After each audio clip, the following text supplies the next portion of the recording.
Hey guys আসসালামু আলাইকুম। আশা করি তোমরা সবাই অনেক ভালো আছো। আমি তোমাদের সাথে শেয়ার করছি নতুন একটি ভিডিও আমার।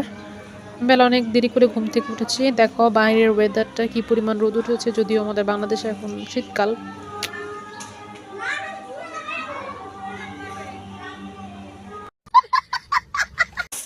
সকালবেলা যেহেতু অনেক লেট করে ঘুম থেকে উঠেছি, তারপর নিজের বিছানাটা পোশাক করে ঘরটা ঝাড়ু দিলাম। তারপর আমি ভাবলাম যে না, আমি এখন কিছু কাজ করি। অতঃপর আমি আমার সেই পেইন্টগুলা নিয়ে বসে পড়লাম। এই হচ্ছে সেই পেইন্টগুলা, এগুলোতে কস্টিপ লাগিয়ে নিব। তারপর দেয়ালে এগুলোকে আটকাবো। হাতের সামনে যা পাচ্ছি তা দিয়ে বেড়াচ্ছি, কখন বোতল বা কখন বেলুন ফুলানি দিয়ে। তারপর লুক দ্যাটস ইট, মানে এটা হচ্ছে আমার লাগানোর পর ফাইনাল লুক। তারপর বসে গেলাম আমি জামাটিতে লেস লাগানোর জন্য। সুন্দর জিনিস মনে হয় কেটে কুটে নষ্ট করাই আমার কাজ। এটাই করছিলাম বড় বড় করতে করতে খিদে লেগে গেছে। এই হচ্ছে আমার অবস্থা। তারপর ভাবলাম যে না, খেয়ে নেই।